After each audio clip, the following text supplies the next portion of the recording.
Hello everybody, this is GeneralJannis, and today I'm continuing to delve deeper into our codex and the new units and rules. So today I'm looking at the Demon Prince of Nurgle with or without wings, and is it the wingless for the win, let's say. So with no further ado, let's get started. So today, the 9th of May, I've been already analyzing quite a lot of the units. So we have from Mortarion, the Death Shroud, Blightlord Terminators, Plague Marines, Foetid Bloat-drone, the Predator tanks, and Plague Crawler. Now the time was to look at the Demon Prince, and soon, in a couple of days, maybe I will get my codex delivered as pre-order. The computer is fuming with all these calculations, etc. But I made a playlist so that you can find all the newest videos there. Yeah, I hope you enjoy and you can use this. You can find this information useful thinking about lists and what weapons to choose and so on. But as I said, in this video, looking at the Demon Prince review, we will look at the datasheets, the baseline damage output, some buffs, synergies, uses, enhancements, how can you improve it. We look at some of that damage output, then we look at durability, overall per point comparison, and then summary and final thought.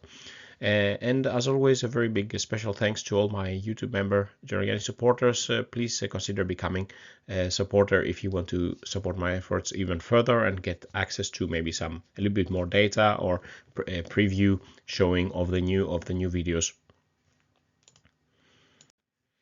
So looking at the Demon Prince of Nurgle datasheet, this is the datasheet with no wings. The printed cost in the codex and the point cost that is rumored is 195 points now for the Demon Prince. It's a more buffed up version, so we have an increase of toughness compared to the index from 11 to 12, also a bit faster from 7 inch to 8 inch. And some of the new rules. He has a new shooting weapon, an infernal cannon instead of the speeder, so it's a damage 2 weapon, only 3 attacks but lethal hits, but that's quite okay. And then his main weapon, the Hellforged weapons, the melee weapons. We have a new addition of the lethal hits keyword, and he also got more attacks on his strike profile. Finally, the number 7, Nurgle's sacred number, for this nice profile of strength 8, AP -2, damage 3, and also the sweep profile gets the lethal hits and also AP -1. Previously was AP 0 and a hefty 14 attacks. So the Demon Prince has more attacks than Mortarion with his strike profile. I really would like that. Mortarion had seven attacks. But what really stands out for the Demon Prince of Nurgle on foot is his ability. So he no longer gives 6+3 no pain aura to infantry, but now he has some good abilities that synergize well with the rest of the army. First of all, if he's close to within 3 inches of a friendly Death Guard infantry, then the Demon Prince will get the lone operative. That will greatly enhance his survivability in the squad, in the army. And then his aura is now that every friendly Death Guard models within 6 inches of the Demon Prince, for range attacks, they have the benefit of cover. So you could move up, let's say, a big blob of infantry. If you are not in cover and the Demon Prince is close by, the Demon Prince gets lone operative. The infantry get covers to improve the survivability of the whole lot. And maybe the most important ability, the Fevered Strategist. Once per battle round, you can select a stratagem by reducing the cost by 1 command point if you're using it on a Death Guard unit within 12 inch of the Demon Prince. So for example, a big blob of Blightlords, in some of you can maybe get them to reroll hits and wound rolls in the Virulent Vectorium for 0 command points once per battle round, or you could use the Discussing Resilience for reduced cost. So all in all, I think the Demon Prince of Nurgle on foot has some nice synergies with the rest of the army, and you can see some builds already. I have some builds in my head around the Demon Prince of Nurgle.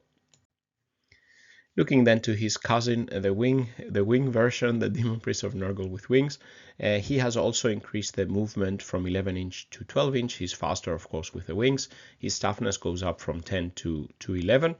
He also gets the new Infernal Cannon, but for some reason the strength is 7, so he has a stronger Infernal Cannon, but the important weapon, the melee weapons, is basically the same as the wingless version, and he will be costing the same 195 points. So we still have the 7 attacks on the strike profile, lethal hits, and the AP -1 on the sweep profile. But I don't think this unit is, this datasheet is as strong, because his abilities are a bit meh, and he of course he can deep strike and things like that, but basically he can force battle shock tests on the charge, and he can prevent fallback moves, or he can make like desperate escape tests, but not for monsters and vehicles. So it's not like when he's charging. Previously, I think when he was charging, he was getting some nice abilities for his weapons that would fit more with a melee bit stick that the Demon Prince of Nurgle with wings is. He cannot get lone operative, he cannot be protected, so basically he's running alone, he's fast, he should go in and kill stuff, and maybe they didn't really buff his damage output with his abilities, and therefore I don't think this is the best option for the Demon Princes. Now looking at the Demon Prince's baseline damage output, so here we have the Infernal Cannon for the foot Demon Prince. So this is the damage output you would expect across a variety of targets here. So you get a few wounds here and there, but it's not something that will take out a lot of stuff. It's more like a complementary, let's say something, yeah, an additional shooting damage. The Infernal Cannon of the winged version with strength 7 is a bit better on a few targets, but basically it's like one half wounds here and there. Now if we move into melee, the Hellforged weapons, the strike profile now with 7 attacks, and we compare it to the sweep profile, it's better already from something like a Space Marine or a Marine equivalent. You get more damage output by selecting the strike profile. Only if you're fighting something like Guardsmen or Necron Warriors, you're benefiting from using the sweep profile. And the melee baseline damage, if you select the best profile, you can kill 8 Guardsmen, 3 Marine equivalents, 2 Terminators, so you can take out and put 4 or 7 wounds on a vehicle. So it's not like you charge with a Demon Prince and then everything melts away, but you can do some damage. If the enemy is in Contagion -1 save on top, you get more damage. You can see higher damage from both the shooting and also the melee here. So of course, as everything else, -1 save to the Contagion on the enemy increases our damage. Looking at combos, enhancements, and the utility, I think, as I said, the Demon Prince on foot can follow Death Guard infantry. He will be gaining lone operative, give them cover in return, and also the cheap use of stratagems is really strong. And I think the best detachment for the Demon Prince is the Virulent Vectorium. Both the enhancements and the stratagems are quite good on that one. Most of the other detachments are more specialized on Virion or vehicles or Terminator models, so Demon Prince wouldn't benefit so much from those detachments. But I think in the Virulent Vectorium, probably if you want to do Demon Prince, it should be that one. So that would, for example, mean that the Creeping Blight, where you can select 1 Death Guard infantry for 1 command point to reroll all to hit and all to wound versus an afflicted unit. This could be for free once per battle round, or let's say if your Demon Prince would follow a big squad of Blightlords or a big squad of Plague Marines, that could really be a very nice damage increase, as we've seen on the Blightlords and the Plague Marine videos, getting rerolls and Lord of Irelands and stacking a lot of buffs for free. That will be really good. Also, the Discussion Resilience stratagem, normally costing 2 command points, can really enhance our durability.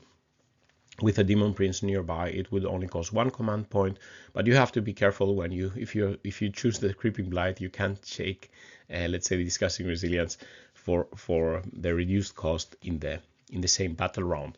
But still, some nice combinations and some nice strategies here. He himself, in the Virulent Vectorium, he used the Leech Spore Eruption to heal himself and deal mortal wounds. More units can do that, but it could also be helpful to bring the Demon Prince back up if he loses some wounds here and there. And also there are some really interesting enhancements in the Virulent Vectorium. For example, the Furnace of Plagues adds 1 strength, 1 attack to the melee characteristics of the bearer, and also devastating wounds. It's costing 25 points in the Codex, and I'll show you the damage increase there, but it's worth it to consider this. Then you would be doing more damage output from your Demon Prince. The Demon Weapon of Nurgle would give the bearer 5+ scoring a critical hit, so that will also help. It's only 10 points, but it's not, as we will see, not as strong buffing as the Furnace of Plagues. And then Revolting Regeneration, again also from Virulent Vectorium. For the bearer gains Feel No Pain 5+, and this is quite strong on a Demon Prince or a Demon Prince with wings, because then their durability will go up quite a lot, as we will see. The Demon Prince with wings, as I said, less useful.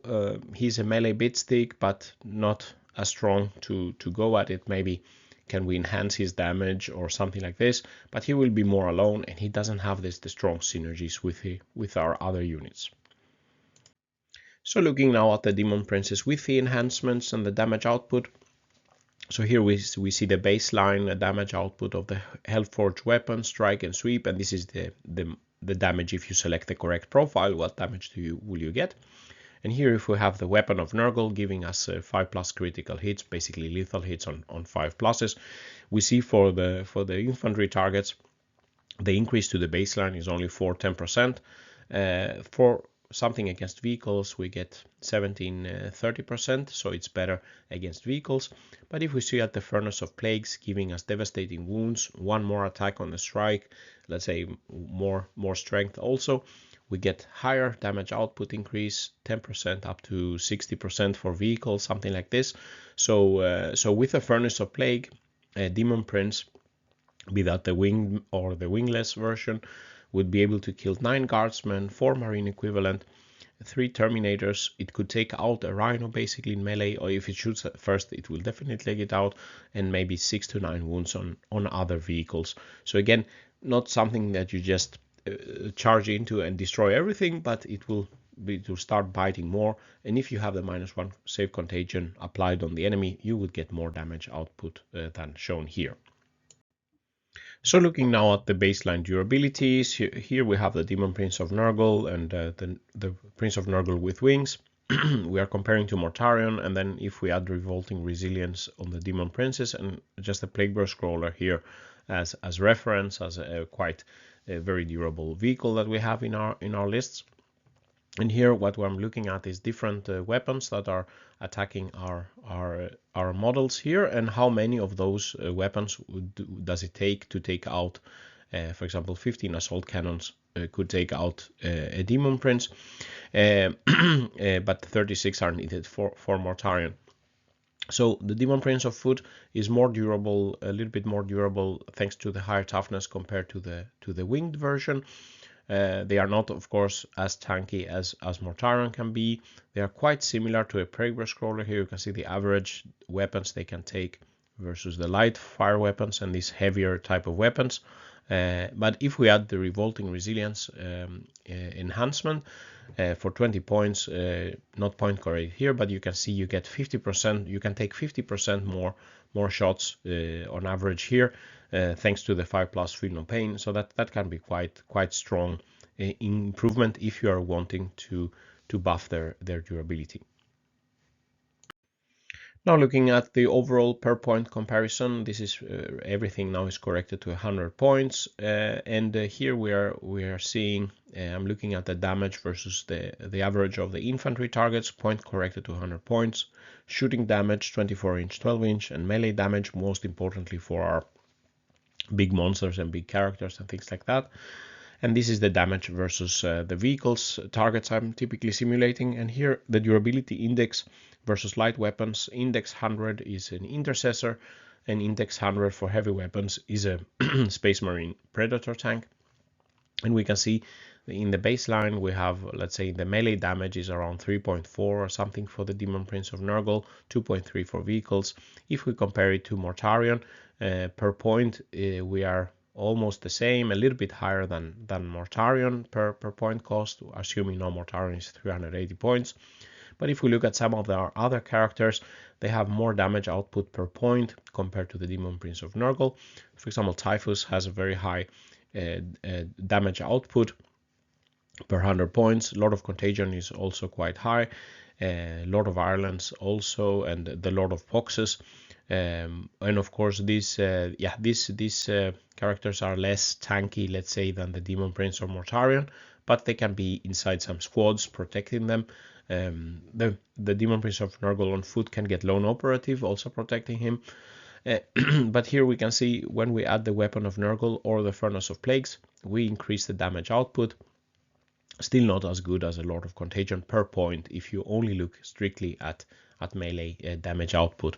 If we put the Revolting Resilience enhancement, then you can see the damage, the durability index goes sky high, and we get something that's even more durable per point than Mortarion. So, reaching to the summary and final thoughts, I think the Demon Prince on foot seems to be a very interesting unit with good synergy with the rest of the army, and that's the most important thing. It can do some melee damage, it can be enhanced, but it's a combination of helping our infantry with stratagems, giving it cover, getting lone operative, being able to do some melee damage. I think that combination could work quite nicely.